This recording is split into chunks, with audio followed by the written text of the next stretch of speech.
off for the opportunity to lecture here in this seminar. I'd like to thank Mr. Harry Go, who's my collaborator, for his valuable collaboration on this topic. So I guess just a kind of a roadmap of what we're going to be talking about. So first, I'm going to be introducing the ideas of polylogarithms.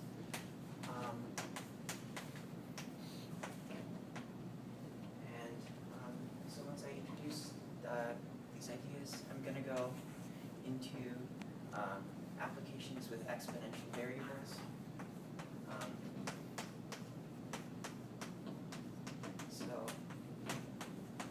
Like e to the negative ti, and that's one that we're going to be using as our exponential variable. And then after this, I'm going to go into applications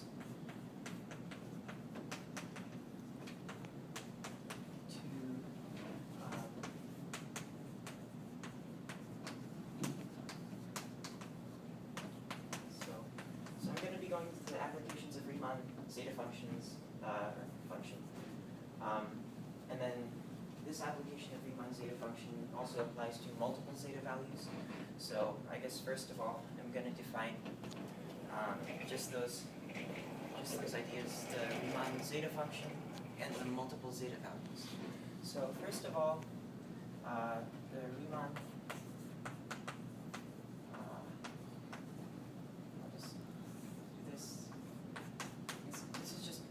zeta function, and this is defined to be zeta of m is going to be the sum as k goes from 1 to infinite, so infinite sum over 1 over k to the m. And so this is just your one variable Riemann zeta function, and so the multiple zeta value, which is a generalization of the Riemann zeta function, looks like this.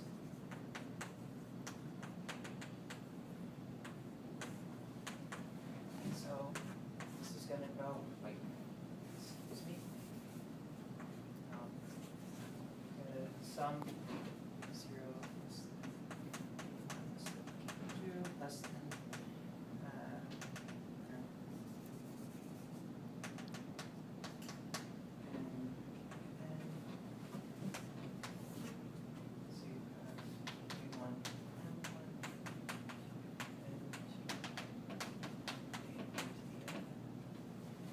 So this is our generalized multiple zeta value.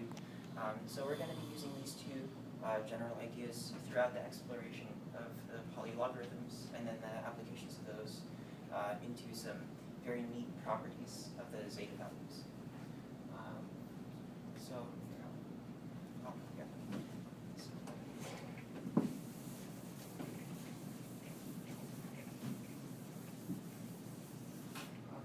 So first, we're going to look into what a polylogarithm is.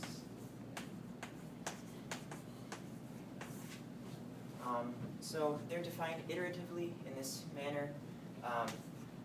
So we're going to define the first polylogarithm. It's going to look like this.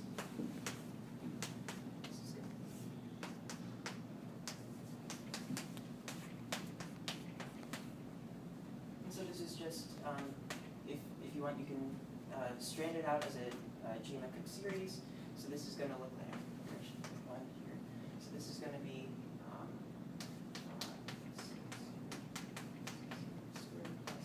and so on. This is going to be here. So this is going to look like plus squared over 2 plus 3 plus, and so on. This turns out as a sum I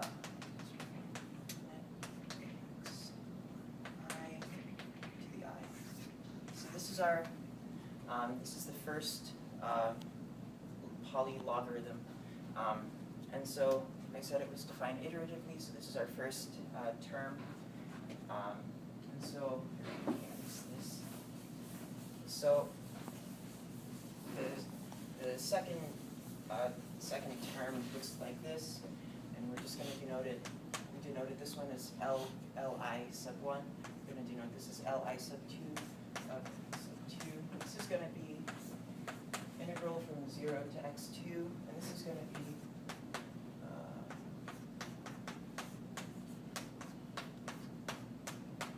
so it's going to look like this.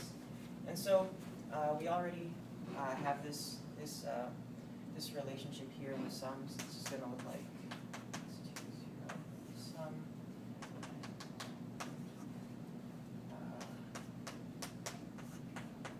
This is going to be x1. So this is going to look like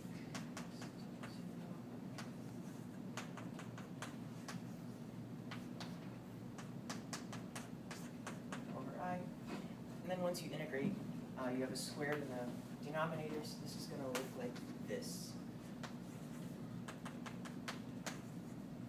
So,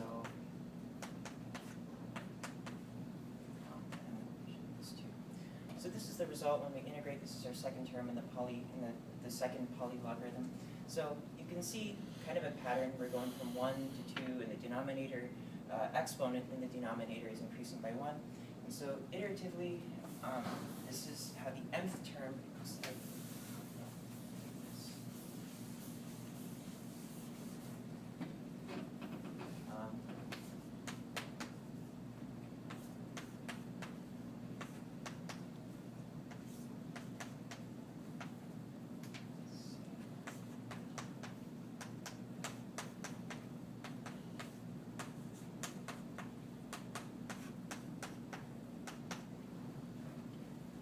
So what happens is it's going to be the same kind of result. You string it out in the infinite geometric series, and then you cancel the x, so now you're just left with the geometric series. You integrate over x to the m, as we've seen, and then the denominator just gains another factor. So the exponent rises by 1. And so in this case, this is going to look like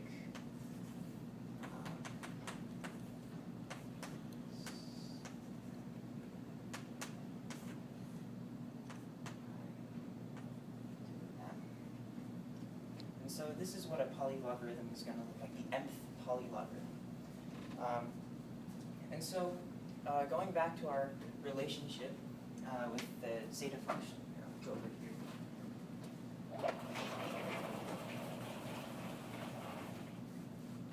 So we noted that the zeta function of m is going to be the sum, so it goes from 1 to infinite, 1 over I to the m. And so now we can see a similarity here where we do LIM of 1, and this is clearly going to be some I goes from here, and this is 1 over I to the n. So for all m, positive m, I got this, and this is going to be zeta value of m. So we have another way to represent the polylogarithm, and this is the integral representation of the polylogarithm. So here.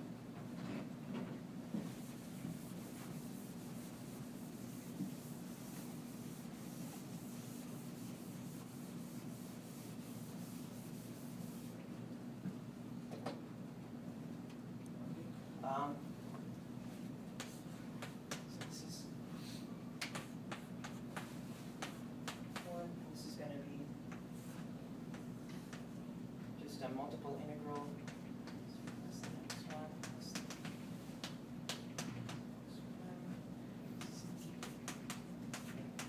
One minus x of 0, wedge dx1 over x1, wedge, and then so on, wedge dx sub n minus 1 over x sub n minus 1. And so we can see once we start integrating term by term, this term becomes geometric series. The denominator is going to just have exponent 1. And then you're going to move on to your second term. You're going to cancel the x, move the exponent of the denominator up by another 1. And as you go up to the nth term here, or the nth term over here, the exponent's going to rise, well, to m after you upper bound is x sub m. I'm sorry, I think the first integration from 1 to x0. I'm sorry? I think the first integration you write down is from 1 to x0. No, but So the point is above. You cannot integrate from 1. It has a power as well. If x0 is equal to 1, it has a power. You cannot integrate from 1. Oh, yeah, but maybe The you. integrate from 0 to before, when you're defining li1. Oh, Yeah, maybe you run. let me see. It's So- a mistake, right? So was it that? The lower bound should be 0. Yeah, but he just write 1. That's a mistake. Oh, yeah, no, I meant, yeah, I'm sorry, I meant 0. So, yeah. All right.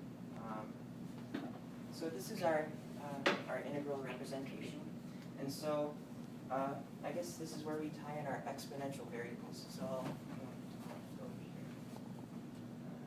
Yeah.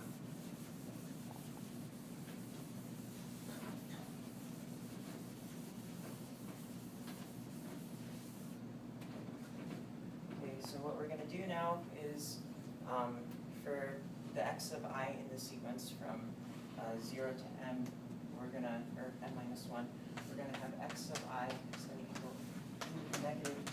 So we're just going to experiment and see what happens here.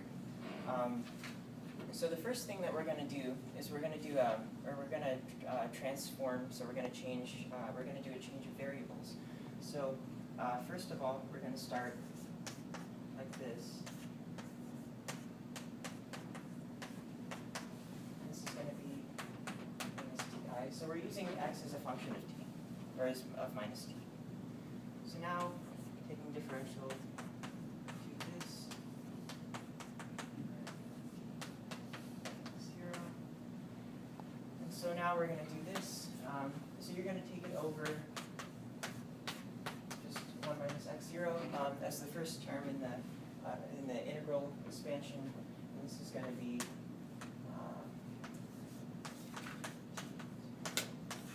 and this is going to be e to the ti. So I'm just bringing this term down to the denominator, and this is going to be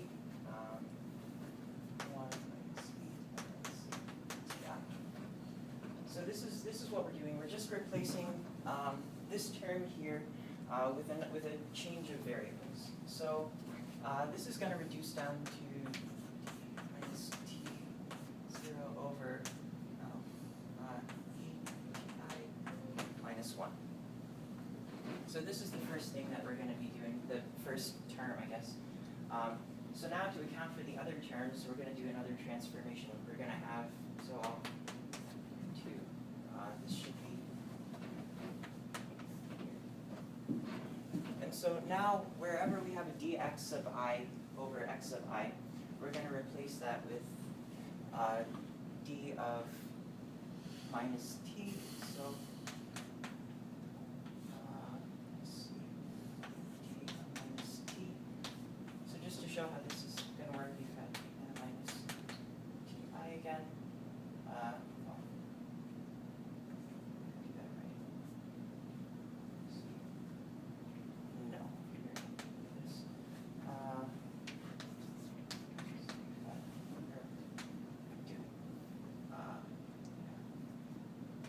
this. Sorry. So here, name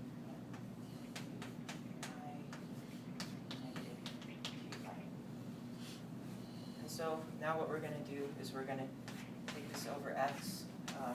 In this case, it's just going to be e to the minus ti. And so now you have dxi over xi equal to d minus ti. So this is just another change of variable to account for these terms in the integral expansion.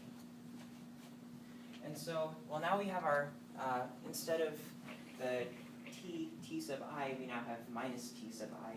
So to account for that, we're going to change the bounds of integration. So instead of taking from here,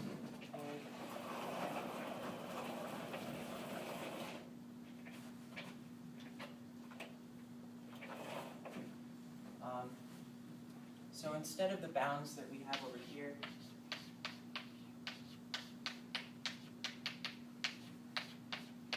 and this is what we have on our integral over here, we're going to change it to look like this. So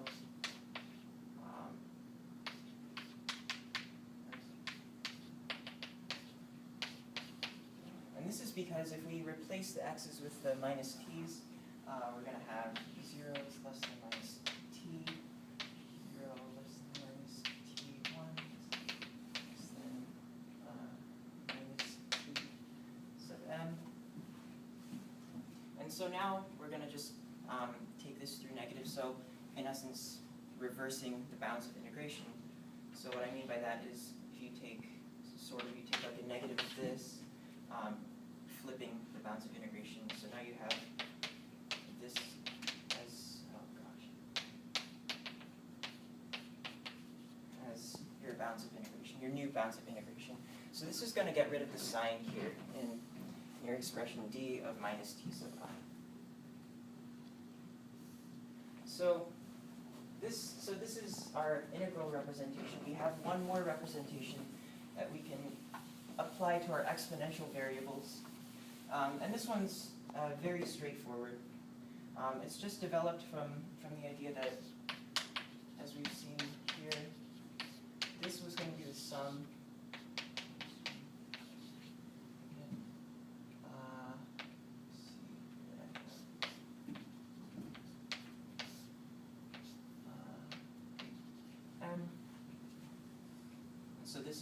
So this is just our nth polylogarithm sum representation.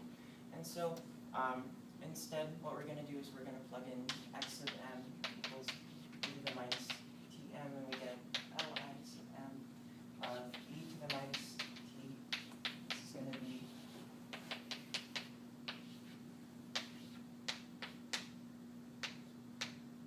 I. So this is not sub I, just I over I. So this is just our sum, elementary sum representation with exponential variables. So this is going to be very important later on when we discuss relations with multiple zeta values, and we'll be coming to a particularly nice result a little bit later on, featuring a connection between multiple zeta values and just a normal Riemann zeta value, so of only one variable. But right now we're just we're just describing the polylogarithms, and this is just for one variable. So.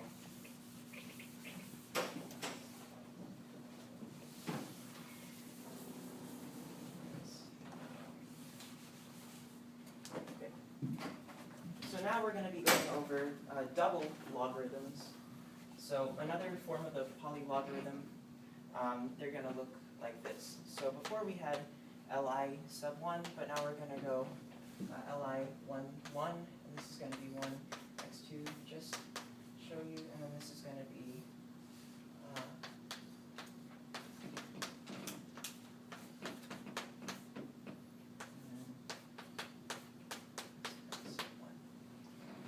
and so this is the primitive form in which the double logarithm appears. So if you simplify this down, you're going to get 0.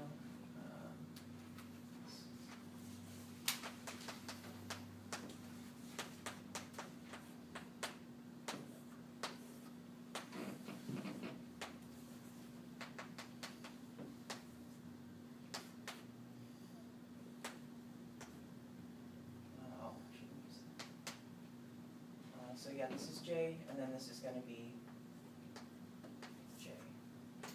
This is dx 1, right? So this is just because the representation over here is the basic geometric series 1 plus x squared, and so on. And so now what we're going to do is a little bit roundabout. What we'll do this way is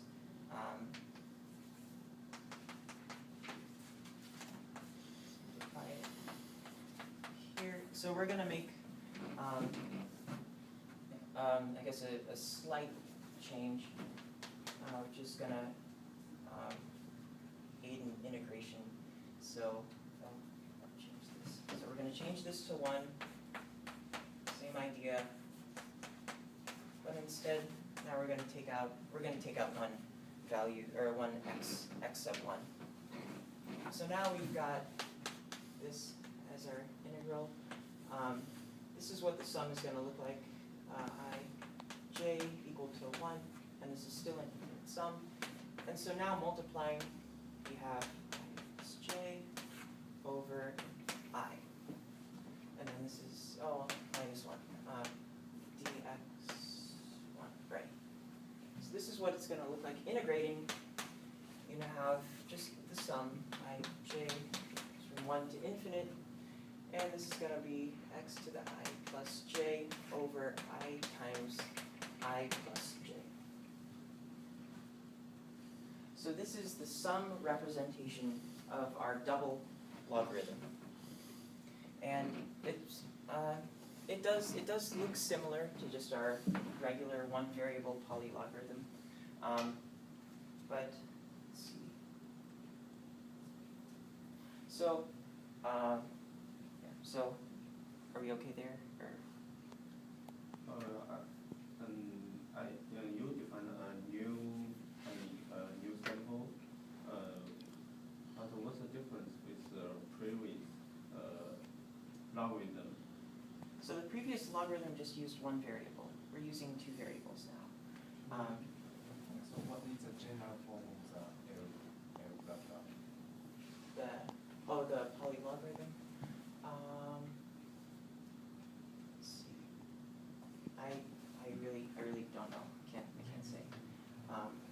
So it will be, let's say, the same summation as on the last row, and you have z power I times x to power I plus j over the same number. So you have,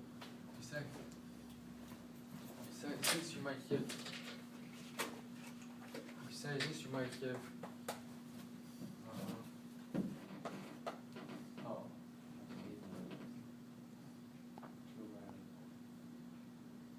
so then this is the other variable. It is more natural to use just the last one, but when it is multiple polylogarithm, then you may have more variables. Using just the last one has special properties.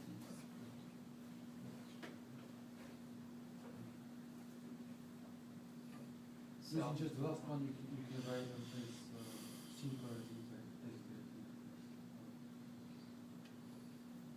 When you let the z to be 1, I think the formula is no difference.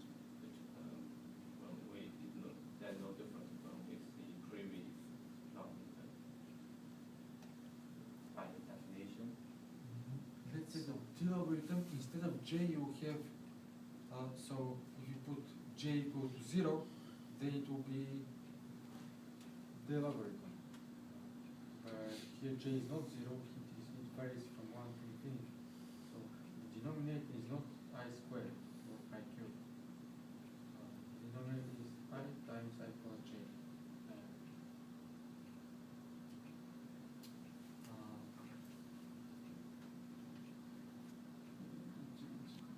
Different function. I can say the definition is the same as the previous. I mean the previous LI to X2.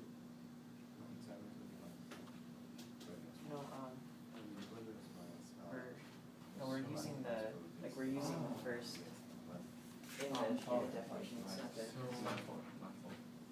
So dx1 over 1 minus x1 is here, and for the logarithm it is dx1 over x1.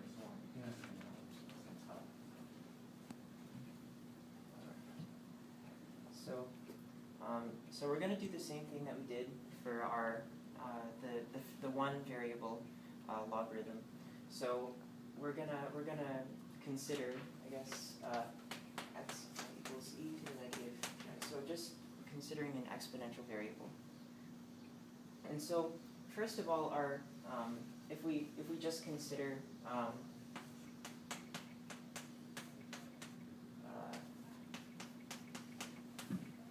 just in this form where in this case z is 1, so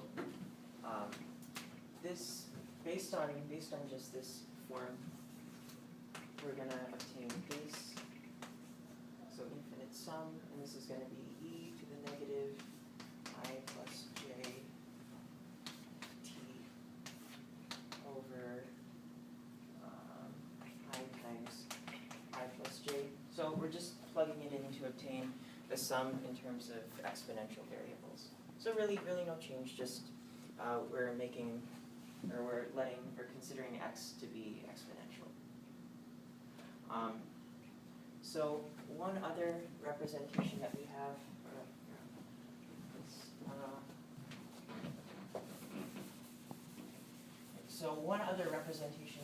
for this, again, just as we did with the one variable polylogarithm, was we're going to look at an integral representation. And so the integral representation for a two variable, but again, we're just studying this guy here. And this is going to be as, well, first let's consider the case of 2. And I'll show you what I mean. We're going to be looking just at these bounds over here. So just a multiple integral, but just from t0, t1, and t2. And this is going to be like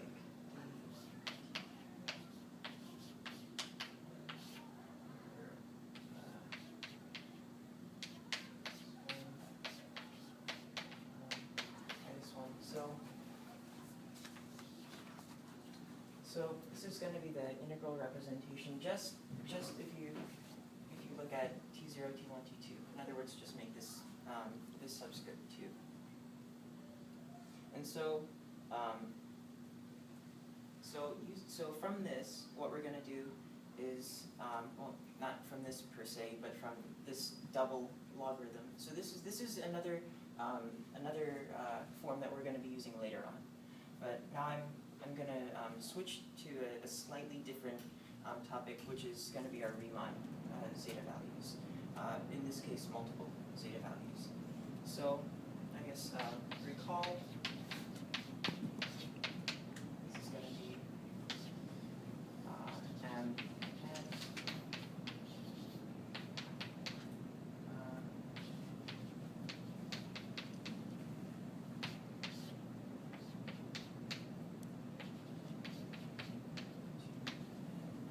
So this is what our multiple zeta value says for two variables. So m and n, just our two values in here. And so what we're going to do is we're just going to consider this integral.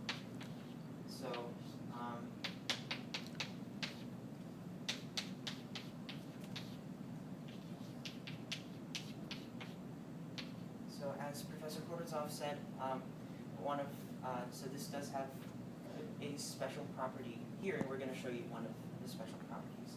And so when you evaluate this one, it's going to look like this.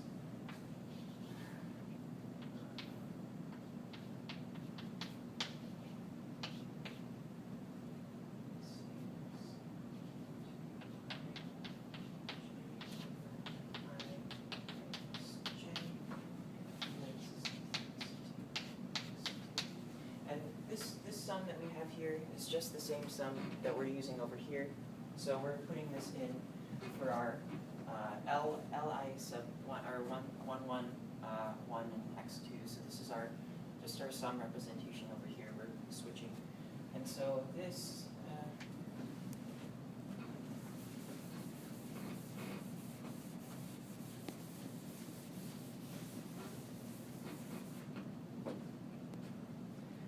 So this can be written just canceling the x's as this.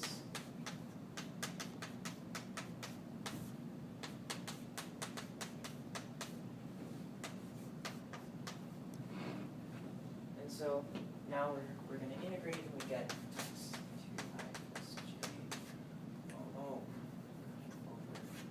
I times I plus j squared. So we're going to look at this here at this multiple zeta value here, and we're going to consider the case of here zeta of 1 and 2. So this is oh, yeah, sorry.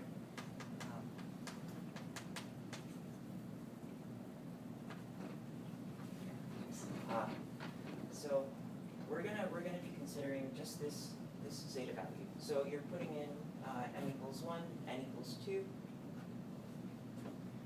And so just from our formula, we have this 1 over k1. Instead of m, we have 1, and instead of n, we have 2. So this takes an almost identical form. So our this integral here containing the double logarithm, and this one here of the multiple zeta value, and this can be these can be both they can be connected with this idea here. So integral. Let's see. Oh, I have to put the value here. So just looking at this as indefinite without bounds. This is our formula. But then if we evaluate it from 0 to 1, you're going to get this form.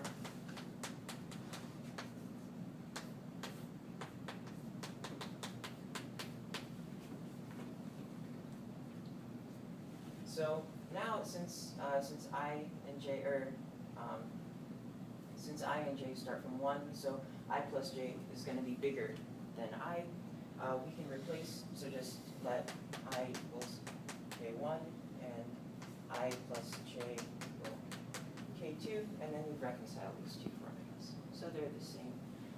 So what we've shown in this case is that here, so this integral here, containing the double logarithm, is going to be equal to this value here, the multiple zeta value of 1 and 2. And so as another form of this, we considered the exponential values of the double logarithm. And they're going to look like this. So consider t 0, and then so just what we had before.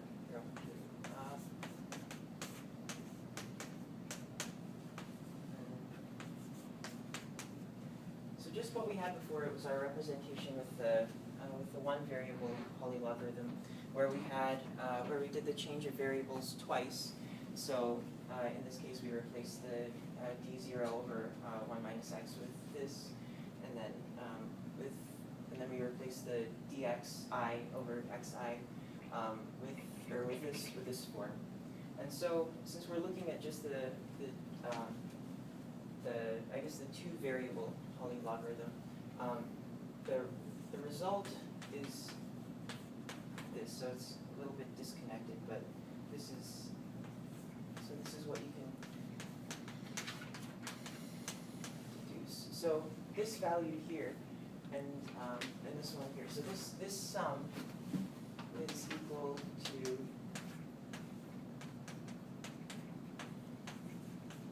wedge T2. So this all this is just an exponential representation of zeta 1 and 2, just our multiple zeta value. And so so now what we're going to do is, well, you you can see kind of a relationship. I'm gonna highlight just this part, but I'll show you what I mean here.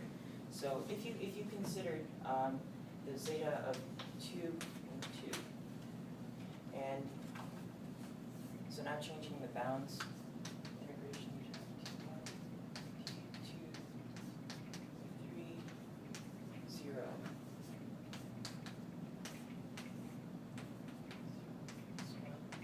And then wedge T1 over, well, actually just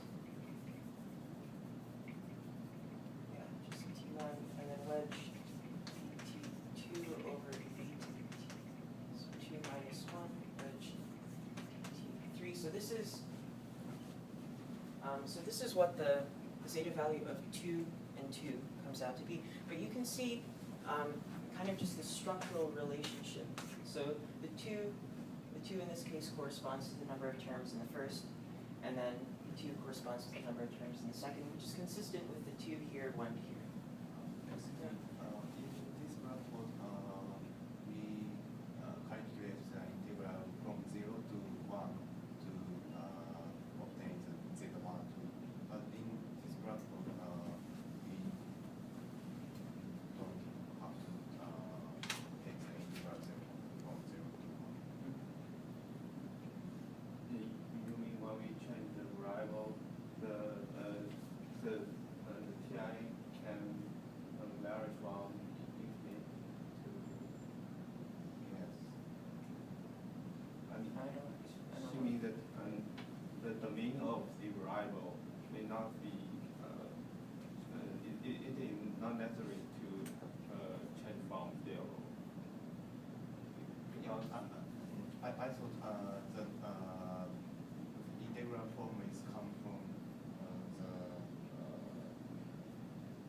a certain form of the L blah blah two values L function.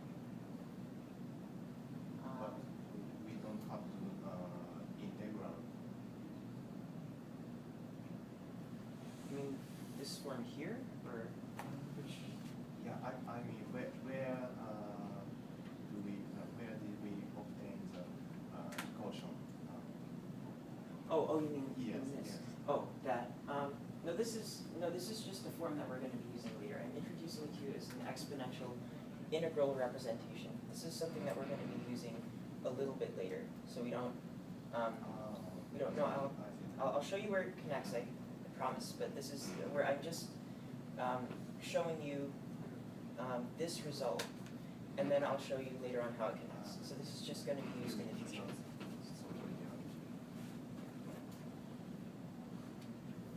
So again, just to recap, these results here are going to be used a little bit later in a calculation involving a relationship between just the basic Riemann zeta function and a multiple zeta value. And so, yeah, I'll keep these on the side.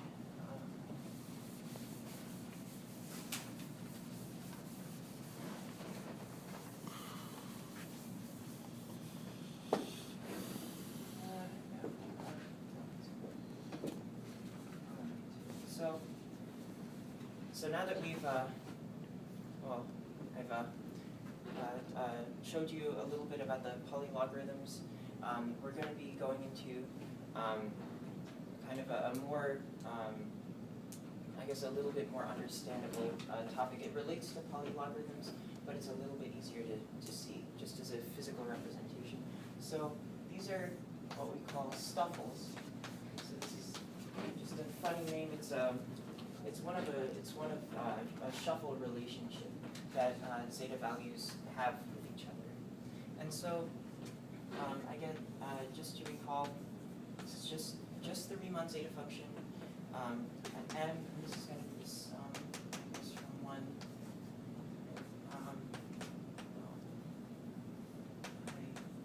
to the n. So this is just our basic Riemann zeta function value. And so now just as a generalization,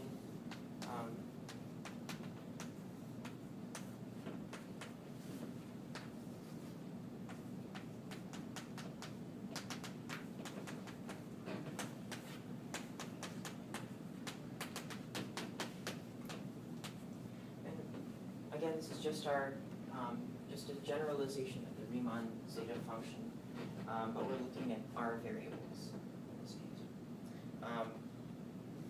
So the zeta values here, just looking at this one, they satisfy kind of a nice relationship. And, oh gosh.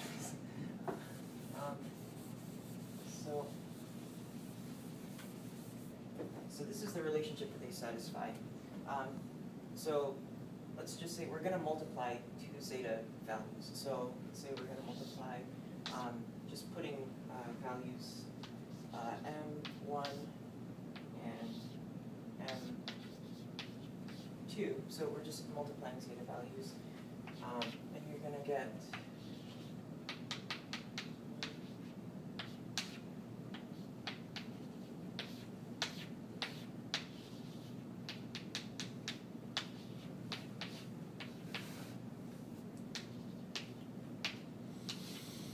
so this is all we're doing is replacing it with the formula that we've established in our definition of the Riemann zeta function. So now what we're going to think is you can have three possibilities of indices on the summation. You can, when you sum them out, or when you multiply them out, you can have the I equals the j. So in other words, I equals 1, j equals 1. And then when they multiply out, the i's and j's are equal. You can have I be less than j. So in other words, you can take any value I and then every other term multiplied to each term of that I is going to be greater than that I. Or you can have it the other way around. So I less than j, j less than I when you multiply. I guess here I'll show you what I mean. So here, if we just take one term here, these aren't the I and the j in this equation. Just to show you what I mean. So as a possibility when you multiply it out and sum them, the terms that you're looking at are going to satisfy one of these three conditions. You're going to have I equals j. So I equals j. In which case, if I equals j, you're going to have I m1 plus m2. And then you can have I is greater than j. Or you can have j is greater than I. So it must satisfy one of these three conditions. So this is just one of the terms that you're going to meet in this expansion. So as a result, we're going to write them as sums. So this is going to be equal to 0 less than, and we're going to do I is less than j as our first sum, plus 0 less than I equals j. So this is going to be where the I and the j that we showed before are equal.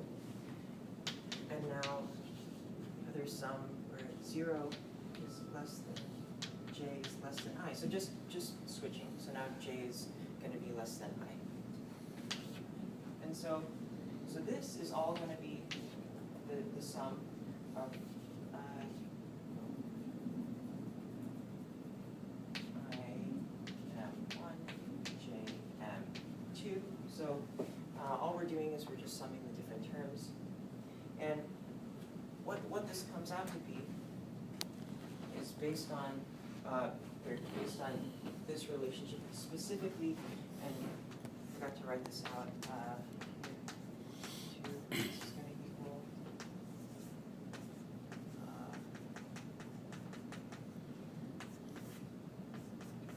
so this is just recalling the Riemann or the multiple zeta value of two variables, just m1 and m2.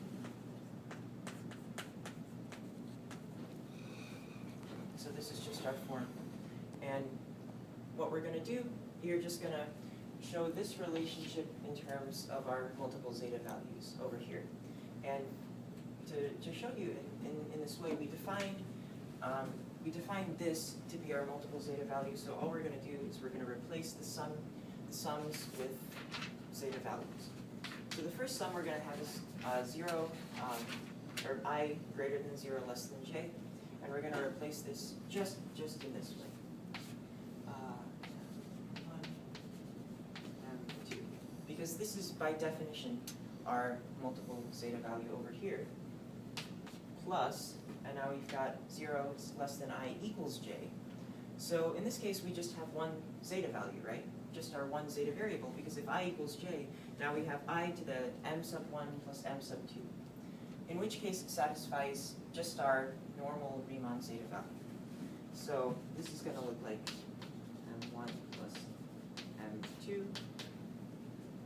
So now we have our third sum, and this is just going to be the reversal of m2 and m1, because you're going to be flipping the terms as you flip the index down here. So you flip as I less than j.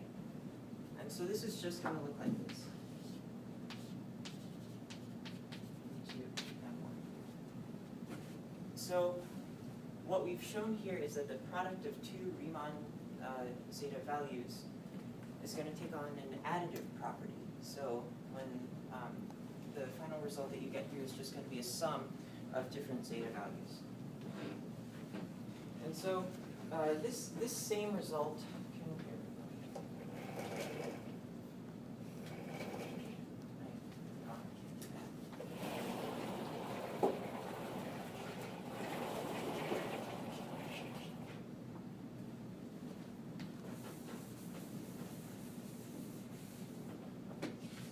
So this same result can be looked at from, say, a Riemann sum like, or a Riemann value like this.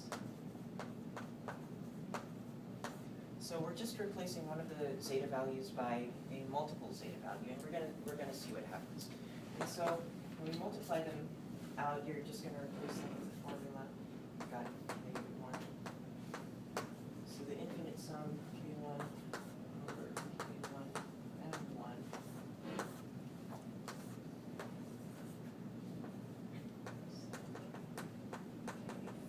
K3.